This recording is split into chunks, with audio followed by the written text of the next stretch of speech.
Ny asan'ny apôstôly toko fahavalo andininy faha-efatra ambin'ny folo ka hatramin'ny fahafito ambin'ny folo indray ny jerentsika. Asan'ny apôstôly toko fahavalo andininy faha-efatra ambin'ny folo ka hatramin'ny fahafito ambin'ny folo. Ary noho ny renin'ny apôstôly tany Jerosalema fa Samaria efa nandray ny tenin'Andriamanitra, dia naniraka amin'ny Petera sy Jaona izy akany aminy. No nitafidina tany izy roalahy dia nivavaka ho an'ny olona mba handraisan'ny fanahy masina. Fa tsy mbola nisy nilatsahana izy na dia iray akory aza, fa natao batisa tamin'ny anaran'i Jesosy Tompo ihany izy. Ary izy roalahy nametra-tanana taminy ka dia nandray ny fanahy masina ireo. Ny fanontaniana mipetraka manahirana amin'ity andin-tsoratra masina ity dia ny hoe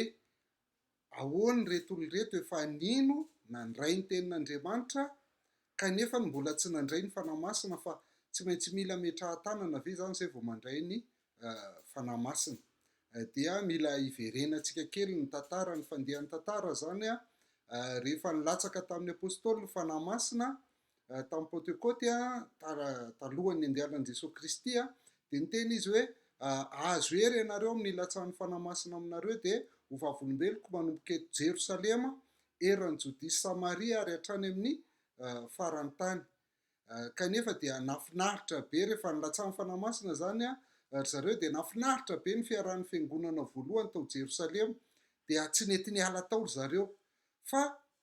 noho ny fanenjehana ny Stefana, na faten'i Stefana, dia nihitatra be ny fanenjehana, dia zay ry zareo voatery tsy maintsy niala tao Jerosalema, dia nanomboka nitory nandeha nakany Jodia dia nitory nakany Samaria. Ary eto manokana dia ny tantaran'ny Filipo izay iray amin'ireo diakona izay novidiana tao amin'ny toko fahaenina no nandeha nakany Samaria zany, nitory tamin'ny Samaritana, dia natonga ny Samaritana nino amin'i Jesosy Kristy, nandray ny tenin'Andriamanitra.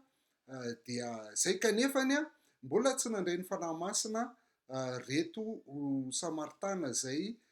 nino reto. Zany hoe eo amin'ilay dingana faharoa zany tsika izao hoe niala amin'ny Jerosalema miditra amin'ny Jodia sy Samaria. Dia ny zavatra nitranga rehefa reny ny apôstôly tany Jerosalema dia naniraka amin'ny Petera sy Jaona izy ireo handeha ho any Samaria zany hijery ny zavamisy any Samaria. Dia nataony nivavaka tao amin'ny olona nyresan'ny fanahy masina, dia rehefa nametra-tanana tamin'ireo izay ireo vao nandray ny fanahy masina. Fa mila azontsika zany amin'izay dingana faharoa izay fa ireto Samaritana reto dia karazan'olona manokana mihitsy, satria ny Samaritana dia azo lazaina hoe métis jiosy, zany hoe nisy ambin'ireo zanak'Israely fokofolo avy any avaratra izay tsy lasa sesitany nentin'ny Asiriana. Ireo ambin'ireo niaraka tamin'ireo firenena hafa izay nalefan'ny Asiriana tao Samaria, dia niaraka tao ry zareo fanambady tao dia lasa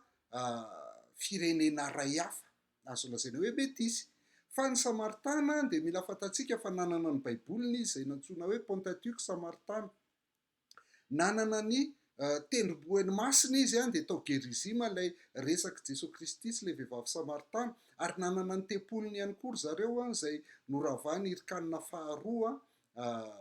tamin'ny taonjato fahatelo fahaefatra talohan'i Jesosy Kristy.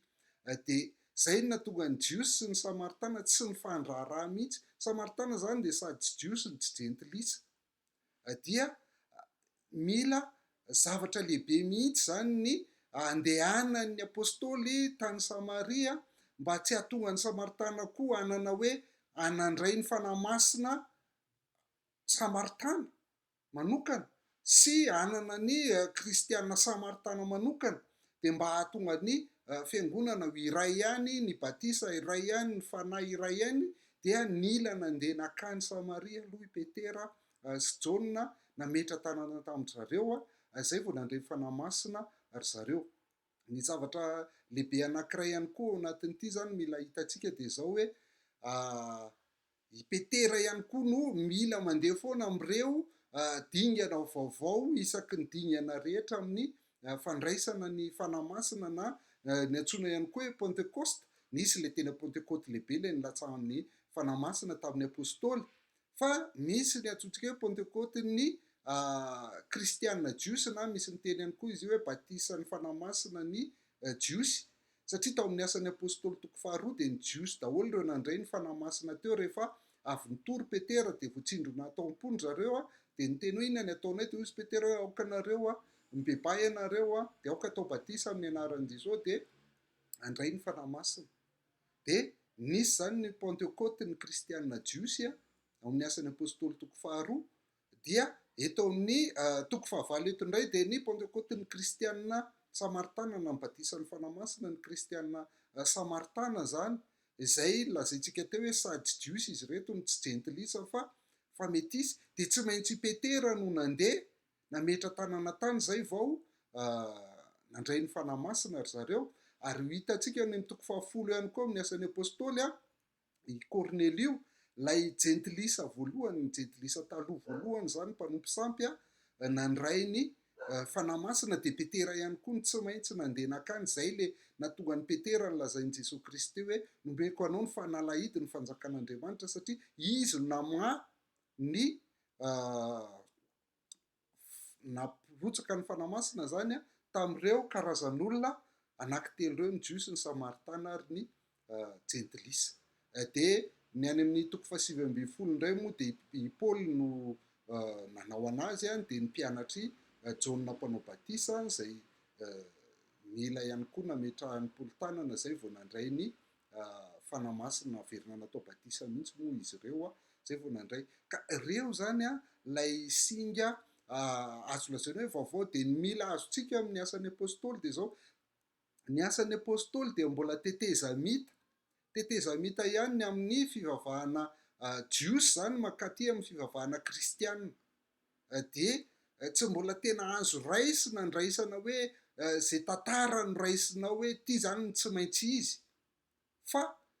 zay mifanaraka milazain'ny apôstôly aty amin'ny epistily any. Efa rehefa nianatra ny fomba famakiana baiboly moa isika dia nitsindrintsika tsara mihitsy hoe izay ampianarin'ny baiboly no lehibe no izay tantarainy, fa maika momba ny asan'ny apôstôly izay mbola tsy tena kristianina fa vao fiandohan'ny fiangonana kristianina fotsiny dia tsy azo andraisana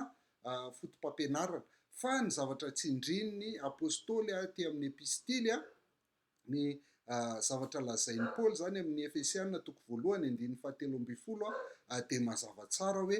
ao aminy koa ianareo rehefa harenareo ny teny fahamarinana dia ny filazantsara famonjena anareo, eny ao aminy koa ianareo rehefa nino no nasiana tombokase amin'ny fanahy masina araka ny teny fikasana. Le ao amin'ny eto dia ao amin'ny Jesosy Kristy ny tiany lazainy eto, dia ny zavatra misy dia mila renareo aloha ny teny